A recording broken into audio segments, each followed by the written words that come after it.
All right, Pet Pro, I'm going to be fully transparent here because you know that I don't hype products that I don't believe in. Northhound Life is one of those products I genuinely love carrying in my store.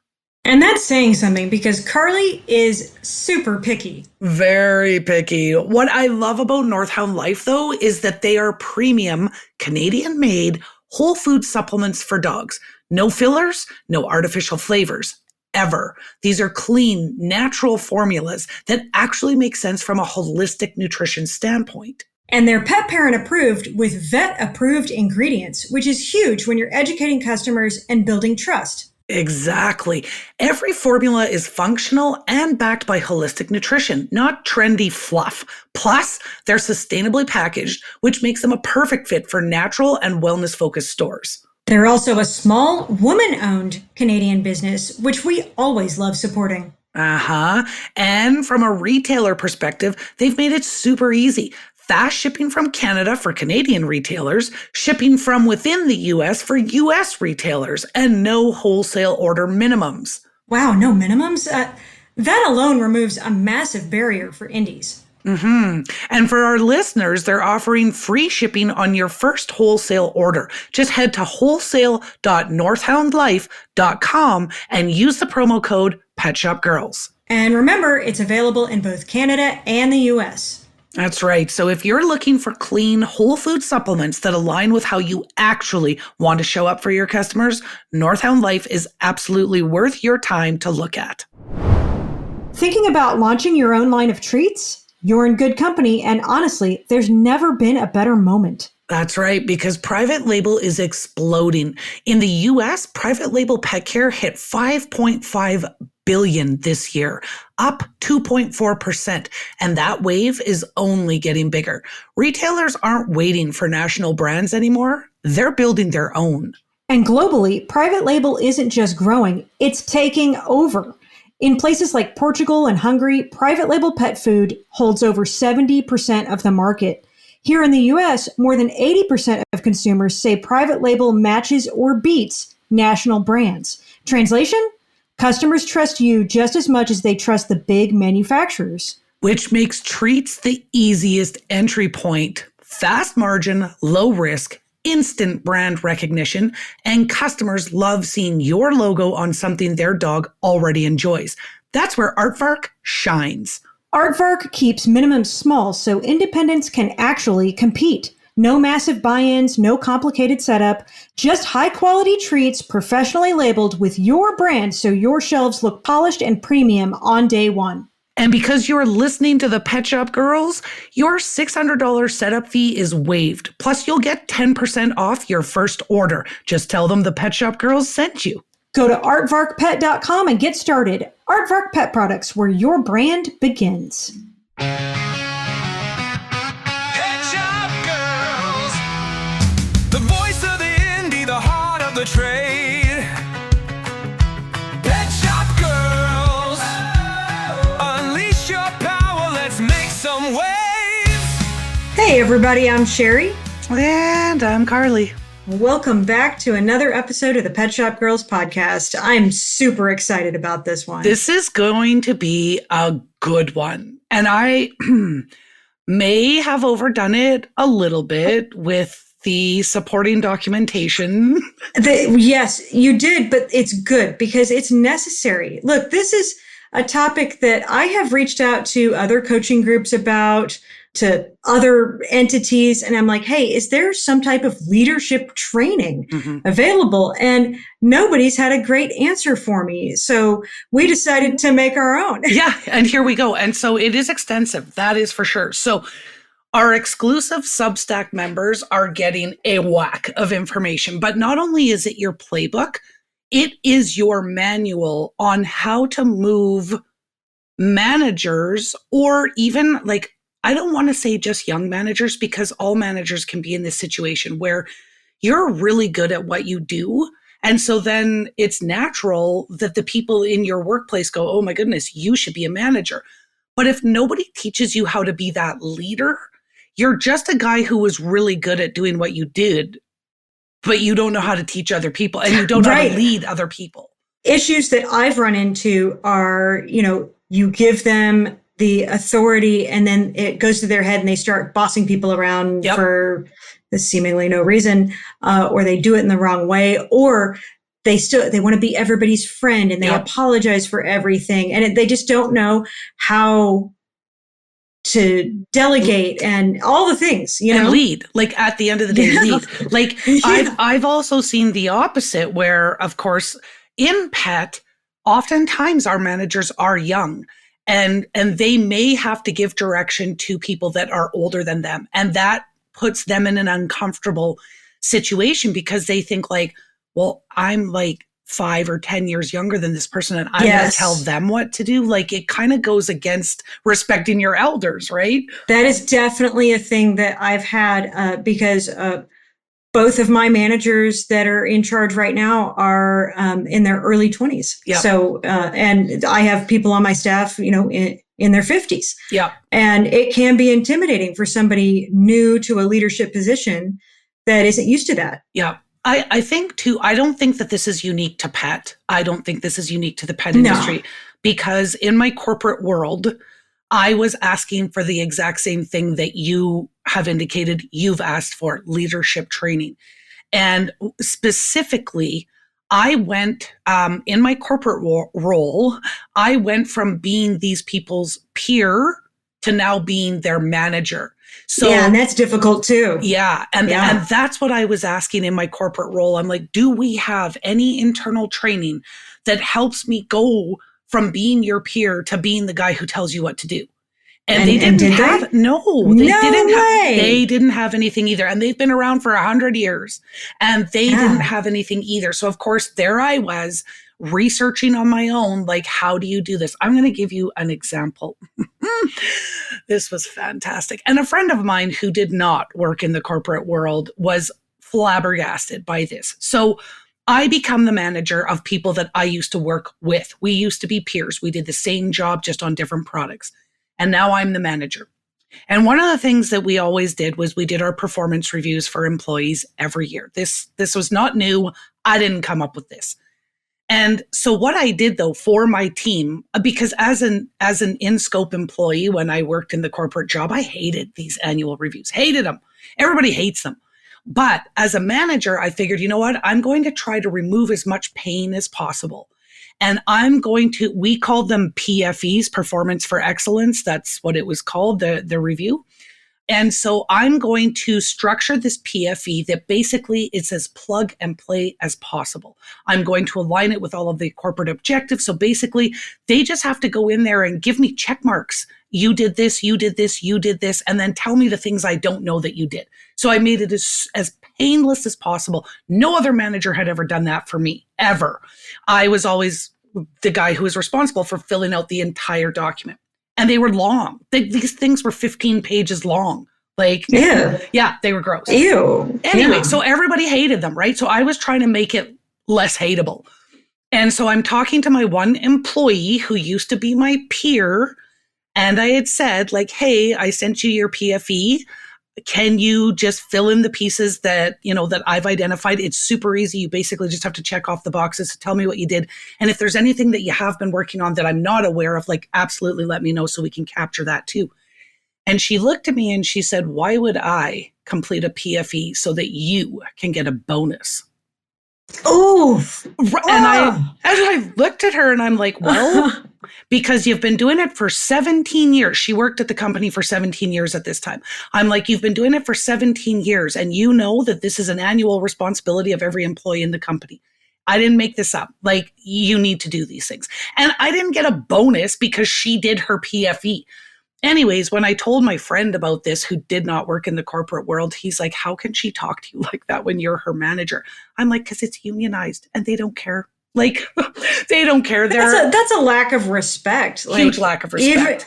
Even a peer, that's lack of respect. Yeah. But and that's, of course, when I was going back to the corporation saying, I need leadership training. Like, how do I transform the view that they have of me, that I'm no longer their peer? Because also, let me just preface this, in the unionized environment, when a peer does actually become management, and then they're looking after the people that they used to work with, you're a butt kisser, like in that world, right? That's what they think. You're the butt kisser. That's why you got the manager's job. So I wanted leadership training. So I think this is huge. And I think it's especially huge for the pet industry because, again, oftentimes we are promoting young people who maybe have never had management experience, so therefore would not have leadership experience. And we're basically saying, go do this job, but we're not giving them any tools and on how to do it. Tools. Mm-hmm. That's what the problem is. And then when they fail, we're like, well, what the hell? What happened? So we're going to go through some of the things, and we're going to start with clear role definition. Yeah. And this is like a basic step that I think most owners skip. It gets missed, yeah. Because it's not, we don't want to stick our young folks or even managers, and regardless of age, we don't want to stick them in a situation to see if they can handle it. As owners of the business, it is our job to show them how to handle it, not see if they can, but show them how. And so there's a lot of different things that we can be doing. And I don't want to keep harping on this, but I have to because I'm like a little bit excited about it. All of the documents that we've built out for Substack, this is your roadmap. This is the how do you tell them how to do it? This is the how do you develop leaders within your organization? And the benefit to you, because we've talked about this before. Remember, WIMIF, what's in it for me?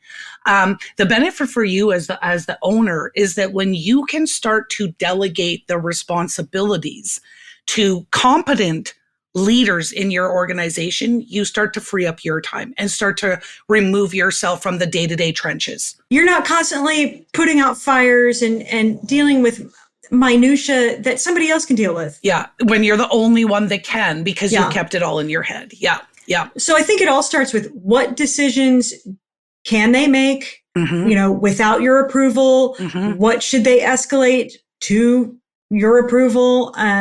What does their success look like week to week? And Carly, you've got a great tool to help us define these roles, right? Yeah. So, and this is not something that I created. Believe me, I'm not that smart. But it's called a RACI chart. And if you're not familiar with a RACI chart, at the end of the day, what the RACI chart does is I think that this is your foundation to understanding who is responsible for certain tasks, who is accountable, who should be consulted, and who should be informed. That's what RACI stands for. Responsible, accountable, consulted, informed. This, if you already have a job description, it's still worth going through the exercise of doing the whole RACI analysis, understanding where you as the store owner is responsible, or where your store manager is responsible, or where your associates are responsible. Yeah, I was going to say, if you have like a GM and assistant manager and a team lead, a team lead, then which one does what kind of thing. And the whole idea, the RACI doesn't replace your job description. The RACI helps you create a complete job description, so there is no confusion as to who needs to do what and when, right?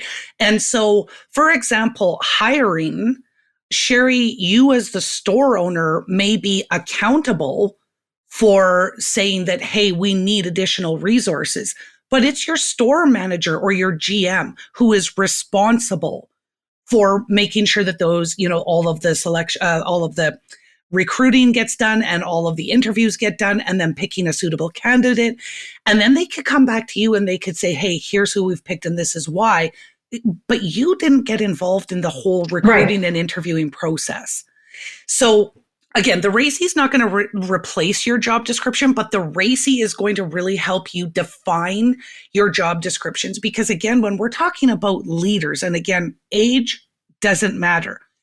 If people don't know what they're responsible for, if people don't know what they're supposed to do, they'll either make stuff up or they just won't do it. Oh my gosh.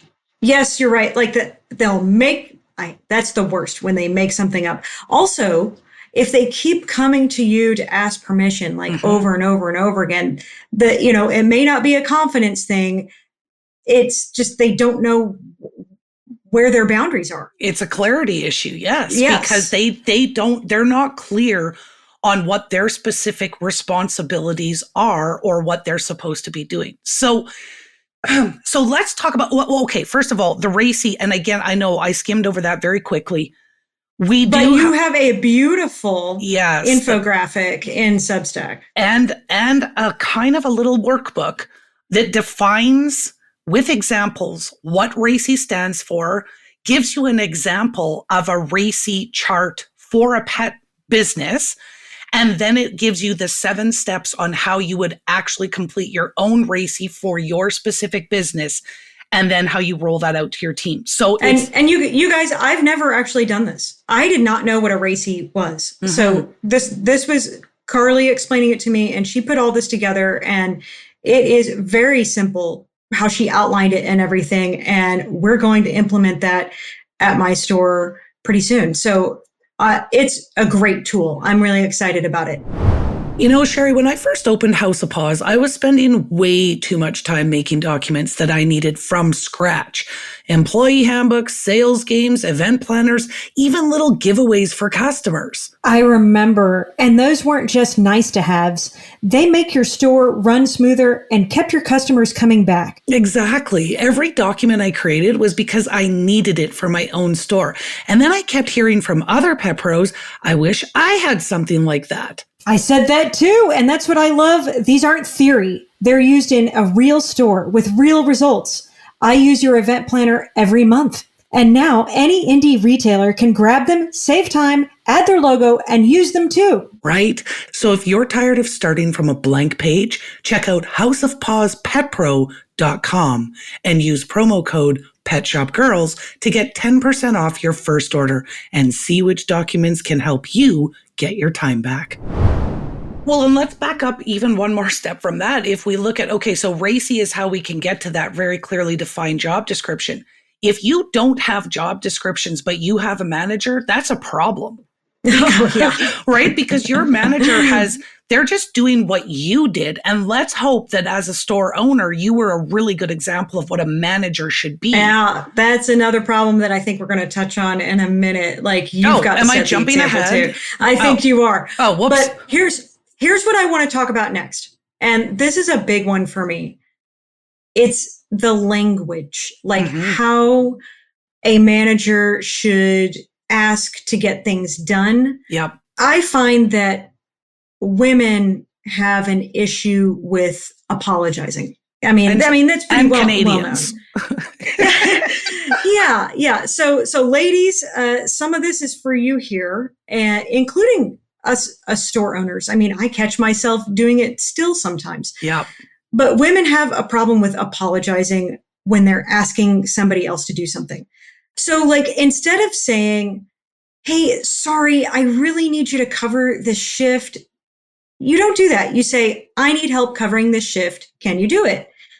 "Hey, sorry, this really needs to be re-merchandised over here. Do you think you could do it?" No, you need to say, let's go over how this needs to be merchandised and make sure it's up to standard. You know, I try to coach all my girls on this. Have you seen this at your store, Carly? Well, yes, but it made me think when you were saying that, you know, if we're saying it's not up to standard, I think, again, foundation of good leadership also comes from having those very clearly defined standards in your business. And then when we're coaching our managers to become leaders, they are actually managing to standards versus behavior. Right? So if the standard at House of Paws is that the bone table, that's their main table that when you walk in our store that you see, if our standards are that is changed every month to reflect the theme of the month and it's not done, my store manager can go to the team members who didn't change the bone table out and say, "Hey, like, our standards at House of Paws are that we always change the bone table on the first of every month. I noticed that you worked the first week of this month and it wasn't changed. So let's get that changed." Like, I mean, we can coach initially, right? We're not going to discipline immediately, We're going to maybe seek to understand why No, but it wasn't. it's like being very matter of fact and direct without being rude is the thing. But I do want to say, back to apologizing really quick, it undermines your confidence.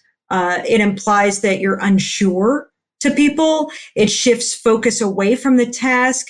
It also invites pushback. I've seen this where if you apologize when you ask for something to be done, then it makes it sound optional, and it sounds like you're asking a favor from them. And then they won't do it sometimes, you know, and it's an insecurity. It looks like insecurity. So see, you say that nicer than me. I was going to say it just sounds weak. It makes you sound weak. There you go. As a leader, and I think we've talked about this before too, like it's kind of a different situation, but if there was some sort of an emergency happening and you had one, I say with air quotes, leader who's running around like a chicken with their head cut off because, oh my God, get all the people over here. We need to do this. We need to do that.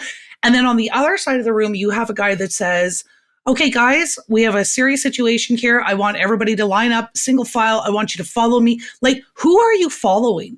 And so slightly different, but that sorry makes you look like that weak, chaotic leader versus that confident leader that people will follow, right? Because I'm not going to apologize that I've told you how to do this. You know what the standards are in our business. You see everybody else doing it and you think that you shouldn't do it. And now I'm going to come up and apologize to you because you didn't do the job I'm paying you to do. I'm not apologizing.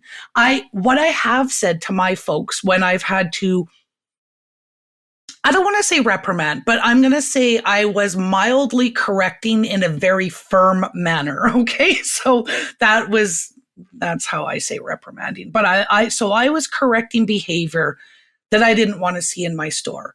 And I could tell by the looks on their faces that they were pissy with me after this conversation, right? And I did not apologize.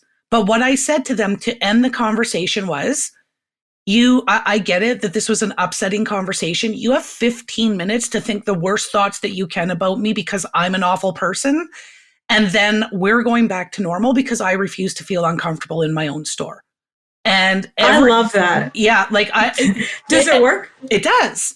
It does because I'll give them and then I leave them alone for 15 minutes. But then when I come back out, it's business as usual and we're back to normal. And if we're not, then we're having a different conversation. It's like a magic trick. So we have put together a nice little info sheet of some examples of, I'm calling it say this, not that. Okay. And it's a bonus sheet that we're putting into Substack for free. So even if you don't pay, you're not a paid member, you will get this bonus. Okay, so what we'll do for our listeners is I'm going to say the things that we don't want to say. And then Sherry, you say the more appropriate sentence that we would say to our teams or that we want to teach our future leaders to say. So instead of, sorry to bother you, but can you say this? You should say, hey, can you take care of this when you get a moment? No apologies necessary. Another example. Sorry, I need you to cover this shift. No, you need to say, I need help covering this shift. Can you do it? Mm-hmm. And instead of, sorry, but this needs to be redone. No, you should say, let's go over this together to make sure it meets the standard.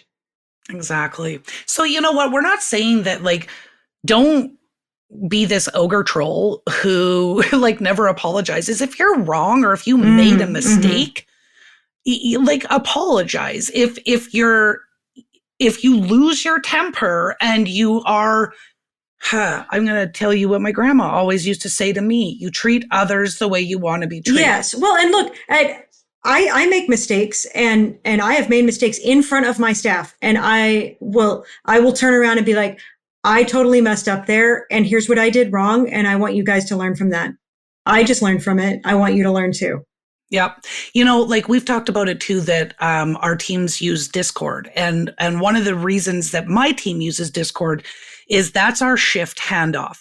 So whoever works today does their Discord, their shift handoff that basically says everything that happened today, so that whether you worked today or not, tomorrow, you know what happened yesterday. So there's lots of reasons that we do that. That's not what this episode is about. However, there have been several times where my team will do their update and then they'll be like, this particular thing happened. I'm not sure why, but I tried to fix it. And as I'm reading it, I'm like, crap, I did that. So they're trying to fix my mistakes. In that instance, 100%, I'm going to own that and I'm going to say sorry. Sorry, you guys.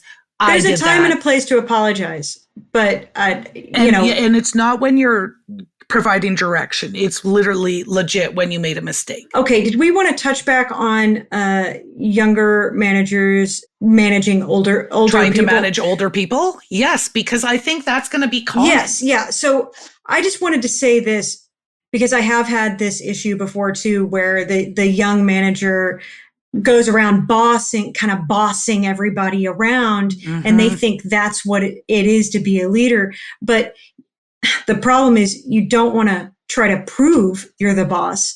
You want to prove that you can lead by example. Yeah. And I mean, and the opposite of that is true as well, right? Some of our younger managers who we want to turn into leaders because they were amazing at the job that they did, when we make them the manager, when we promote them to those leadership positions, they'll either be the bossy posse and they'll go around and they'll be bossing everyone around, or because they're going, oh, well, I'm younger than everybody else, I'm not going to say much of anything. And right. And then the rest of the staff walks all over them. And that's a problem. 100%. Or they want to be friends with everybody still or something. And you can't be friendsies if you're in a management position, at least in my experience. No, and you know what? That makes perfect sense. I know that was probably one of the best things that I was told when I first went out of scope in my corporate job. And out of scope just means I went into a management position. And a really good friend of mine who was also in an out of scope position and had been for much longer than I was. And at the time, he was our president where I worked. And he said, if there's anything I can tell you, it's that you can't be their friend. And I'm like, what? And he's like, listen, I'm not telling you can't be friendly. And I'm not telling you that you can't have extra curricular outside of work fun time with your team, but you can't be their friend. And I'm like, help me understand this. Explain this to me, because I felt like I was friends with my team. But he was adamant about saying you can't be their friends. And I'm like, tell me why. And he said, because when everything is going great, it's awesome. But when something goes wrong and now you have to come in and play the heavy, they're looking at you like, forget it, Carly. They're not going to take you seriously. Yeah, right? Yeah. We were just out for beers yesterday. I was holding your hair back while you puked in the toilet or whatever it is. And they're going to be like, I'm not listening. Come on. They're not listening. And they're not going to take correction, direction, or not punishment, discipline. Sorry. They're not going to take discipline from their friend. So exactly. Be friendly, yes. Be their friends, no so. That's a good way to put it. I wanted to touch on the leading by example thing real quick, because I feel like the people in charge should be able to do every job in that store. And that means pick up the poop, sweep, mop, do all those things. Now, should your GM be sweeping and mopping all the time? No, that's not their duty. But if you're shorthanded, or if there is a big mess and you're slammed and the GM is available to sweep or pick up that poop, then they need to do that, because the rest of the staff will notice. Yep. Instead of trying to pawn it off on somebody else who is not available at that time. So I always think even the owner should pick up a broom every once in a while and set that example. 100%. And that, you know what, back in the day, in all corporations, regardless of size, janitors used to work their way up to become presidents. And so they understood how the business worked. Now, is that today's world? No. And I'm not going to say that I'm going to say that 99% of the time, yes, our leaders should know exactly how to do absolutely everything they have to know how to do everything we need them to be able to do. And they also have to understand, if we go back to Racy, what they're responsible for and what they're accountable for. So in your particular instance, or in your example, Sherry, your GM may not be responsible for sweeping the floor, but he's accountable for making sure that the floor gets swept. Right. So right. If Sally Lou isn't there to sweep the floor and it needs to get swept, or had to leave early because she was sick, yeah, then you got to do it. yeah. You know? And in some instances, like I would say that as a leader of people, you may not understand the minute details of everything that they do in a day, but you better have a general understanding of what their job is. Right? For sure. Like yeah. I think about for you with grooming, there may be those tiny little nuance things that groomers do that you don't know how to do, but you know, dog.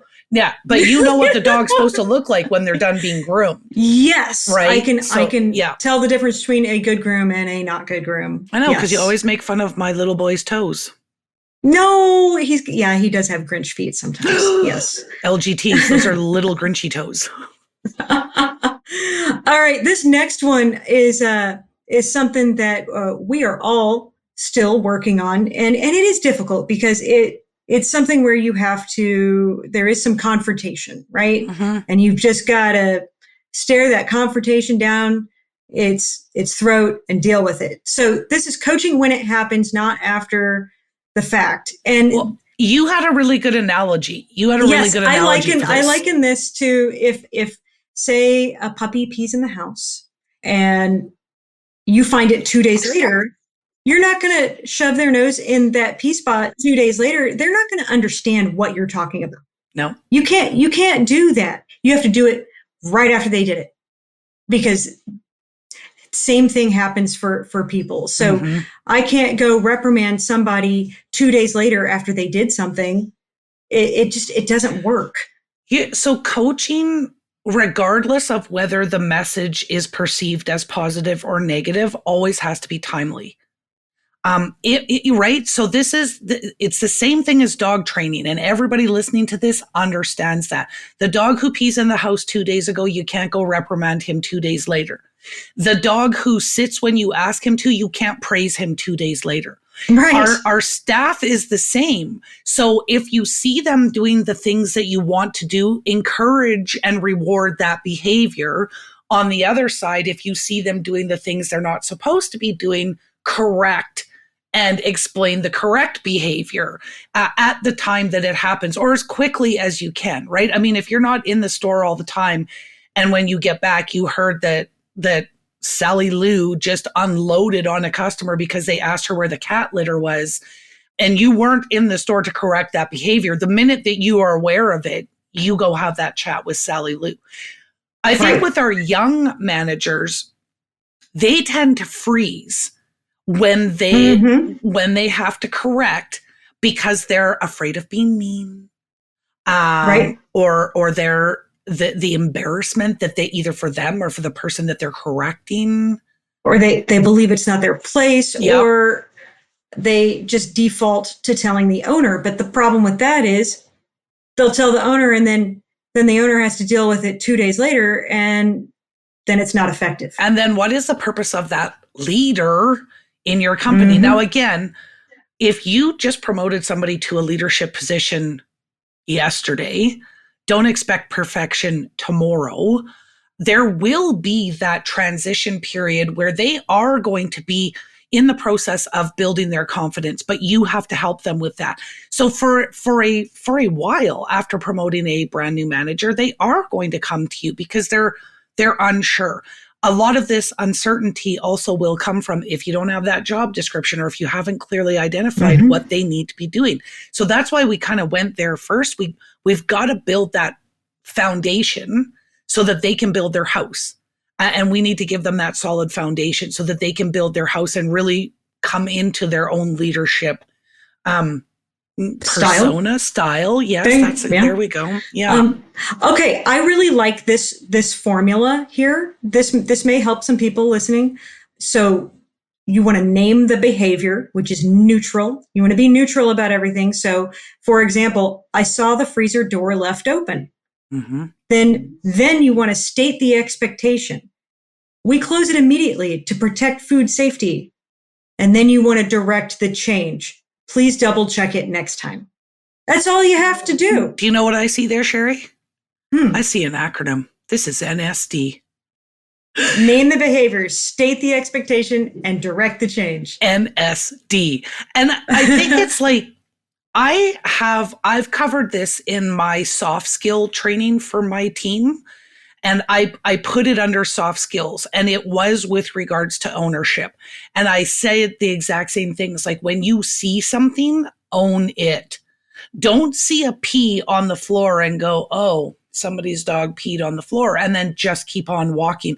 You know that in our store, if somebody pees on the floor, it's all of our jobs to clean up that pee. Oh yeah. You see a poop, you get the poop. I don't care who you are. Yeah. Yeah. Yeah. And that's exactly. Me too. So, okay. Are we moving on?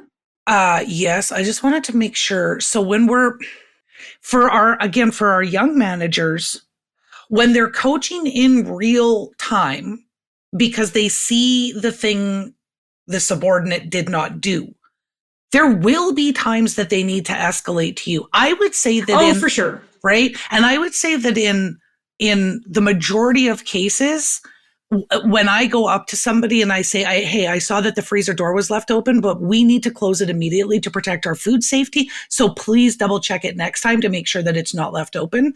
I don't see that turning into some huge escalated argument. But if it did, like, if I'm the leader and I just had that conversation, I just did what I'm supposed to do. And now next time, if the freezer door is not closed properly by that same individual, obviously we're going to go down a different path. I did want to say, if it happens over and over again, then obviously you need to start your disciplinary process, which we could have a whole other episode on disciplinary processes. I was just thinking about that. Yeah. But I don't really want to get down that rabbit hole right now. No, but what I would say is this is the time where if you're doing your RACI chart, this is where I would identify that it's okay for your store manager to escalate this to you if the response to me giving clear direction that is standard based, right? Like these are the standards here at House of Paws. And now my leader has gone out and provided that feedback, and they get pushback, or they get attitude, or they get any type of incorrect response, which the correct response is, oh, perfect. Yes. Sorry. Thanks for telling me that. But that's the correct response. And if it's over and above that, and it's something that the new leader cannot effectively handle, that's when they need to come to you. But you have to let them know when that is. Don't come running to me. You got to give them support. Yeah. But they need to at least try to do the correction themselves. Well, and that's just it, right? I don't want to hear about it as the store owner. I don't want to hear that you had to tell Sally to close the freezer properly. Like that is, but I do need to hear if when you asked or told Sally, this is how we close the freezer doors, and Sally lost her crap on you. Or even just rolled her eyes and then like walked away. Yeah. That happens a lot. Yeah. I mean, with young people these days, oh my gosh, I feel so old when I say that. Okay. Okay. So, well, and I guess this kind of gets us into where we're going next is our feedback loops, right? We want the feedback loops that I'm thinking of is there are loops between our leaders and our associates. And there are loops between us and our leaders. And that's where it's kind of going like, I don't need to know about every single conversation that you had with every single employee on the floor when you were telling them to close the freezer properly. But I do want to know if Sally freaked out, rolled her eyes, gave you the finger as she walked away. And, like these are more serious things that we need to address, and we need to get for sure. Yeah. I was going to say, I have a weekly manager meeting with my top managers. And then I try to also meet with like my assistant managers in a separate meeting. Again, I'm a pretty big store. I've got usually around 16 people on staff. So, but I definitely meet with my top to people at least once a week. Yeah. And we sit down and discuss like, what was awesome last week? What are you struggling with? Do you need any resources? And I try to help them with certain problems that they might be having with staff or with customers. But I'm just there to support them and help them do their job in a better way, I guess. Yeah, do you know what I'm saying? If you think about this, I think that as store owners, when we hire new employees, I think that we're probably really good at this. We've got a new employee on staff, and we're probably checking in with them weekly, if not daily. How are you feeling? What do you need from me? Are there any things that isn't making sense right now? Like, we're asking all the right questions. And then once they've got a couple of weeks, months under their belt, we talk to them when necessary, or we talk to them when they're in trouble. And I think that especially when it comes to our managers, we can't throw that 20-year-old into a leadership position and then only talk to them when stuff goes sideways. Right. We need to have we need them to know that the lines of communication always open. Yeah. Yes. And here's another thing I like to do. Like, if they pose a certain issue with me, instead of me just spouting off with the first idea that pops into my head, I ask them, well, what do you think we should do? Yep. Especially if I have 2 or 3 of them, in a meeting together, then everybody can talk it out and we all come to a conclusion together. That also creates buy-in. 100%. Yes, because people are way more willing and excited to do their own ideas. Right. And so if it's coming from this sounds very egalitarian, is that the word? If it's coming bottom up versus top down, there is much more buy-in because they came up with it. But I think in this particular instance, Sherry, if it's a decision that is reversible and you could use this as a teachable moment, then absolutely. Right. If this is something where they're like, I can't even think of an example right now that it's not reversible. What comes to mind along that vein for me is delegation. Look, people are never going to do the task exactly like you, the owner, would do it. Right. And it may take longer for them to do it. But guess what? It gets done. So a long time ago, I was very worried about giving anybody the task of merchandising. Okay. I know. You're I'm very particular about your merchandising. I know I'm going off on a little bit of a tangent here, but like, it all relates. So I wouldn't let anybody do it, but I was burning myself out trying to keep all my tables up to date and pretty and everything. And they were scared to touch them, and that's a problem. Yep. Now I've given them, I'm like, hey, here's an idea. We could do this with this table. And then they take it to the next level. And now my store is more beautiful than it has ever been. And I'm not the one doing all of it. So that, my newest employee actually, in one of our check-ins, I had said to her, like, how are you feeling? Like, what, all of the right questions. And one of the comments that she made back to me is she's like, I really like how much autonomy we have here, that like, everybody can redo the bone table. Everybody can look at a shelf and go, that doesn't look right. We should change that. She's like, so many businesses that I've worked at, it's like, that's not your job. That's not your job. That's not your job. And so she really liked that. And that's what I said to her. Like, even when you said like the store owner should sweep the floor every once in a while, I can't tell you how many times like I'm there before them. Lots of times I'm there after them too. But there's the days that I'm there before them, I start getting the store open. And that means I'm mopping the floor and all of the things. And when they walk in, if I'm still mopping, they're like, I'll take that. That's my job. And I'm like, no, it's our job. Like it's all of our jobs to make the store like look the way we want it to look when customers come in the store. And I think this is a good segue into the next section, which is you need to be the model of the leadership you want them to present. Yep. So they're all watching you, whether you think so or not. Yep. And if you're not doing leadership things, if you're blowing up on the floor and losing your cool with customers and, getting angry and they're going to do the same thing. They'll model you. Yep. Like this is, so even my youngest little dude on the team, he's 17-year-old boy. And he is the exception to the Gen Z rule because he is not your typical Gen Zer. But I will be at the front of the store having a conversation with the customer, talking about nutrition and all of the different things. And he's at the back of the store doing whatever work he's doing. And he'll overhear me talking about, well, I will grab you some samples. Okay, are there any allergies, sensitivities? We don't want any chicken. Okay, perfect. I can grab you some samples of this. I can grab you some raw samples, blah, blah, blah.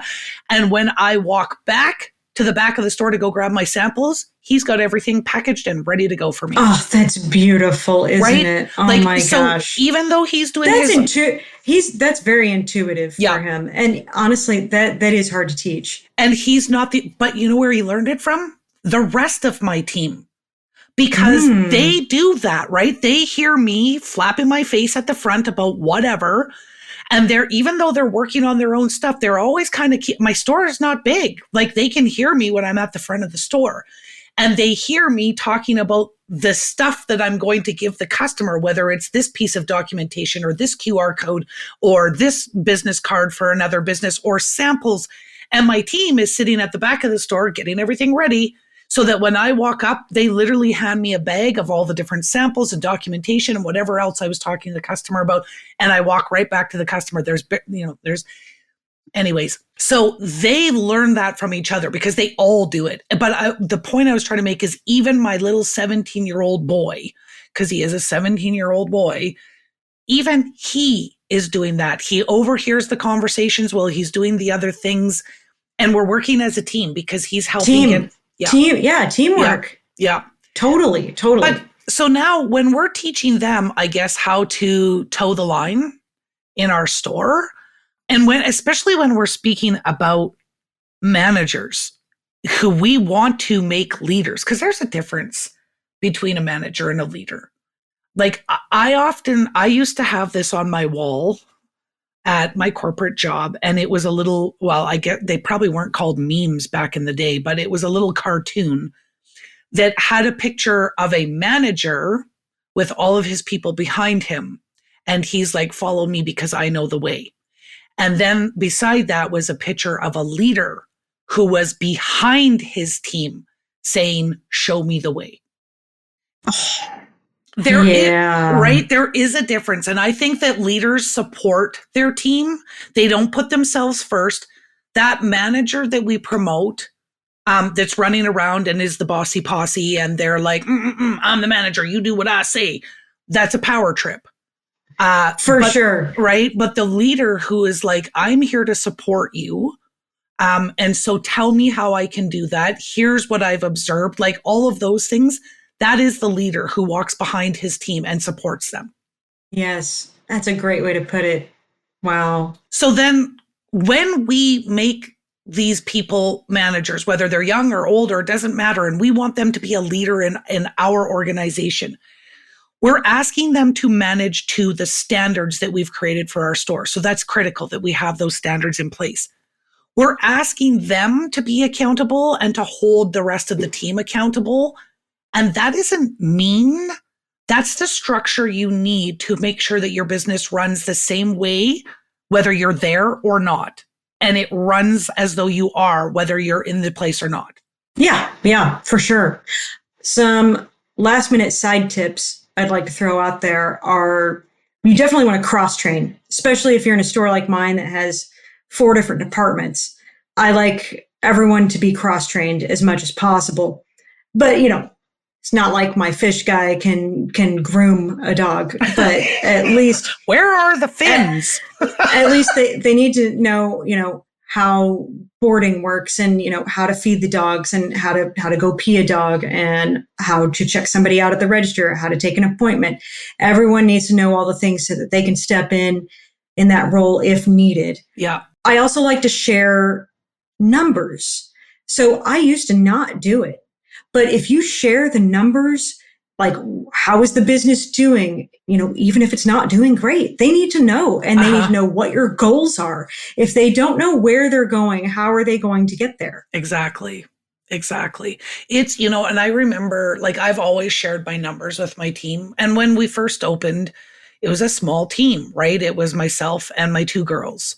And one of my teammates, one of my employees, she worked at another pet store, and she always talked about, it is so different here. She's like, at the other store, she's like, when people walked in, like, the only thing we had to do is ring them through the till. She's like, we never had conversations. We never talked about nutrition. If they walked in and asked, like, where are the rawhide sticks or whatever they were coming to look for, they pointed. Oh, they're back there, turn left, whatever. Ew. Oh, yes. That's not good customer service at all. No. And that's where she came from, right? But she left my store as a absolute rock star. She probably never should have worked at that other pet store, but it was a job. And, but they would talk about, when I would show them the numbers, she said they never showed us the numbers at the old store. Right. And I do know some owners are scared to do that. But let me tell you, it has helped tremendously being more transparent with my staff. Well, it helps for a couple reasons. They get to see the impact of their work on the big picture. And so if we're out there as store owners and they're like, you have to sell more, you have to add on, you have to, they don't know why. All they know is they get a paycheck. I love that you said they don't know why. And that's one more thing I wanted to say. And I try to get my leaders to explain the why. Yep. Because younger people on the staff need that why.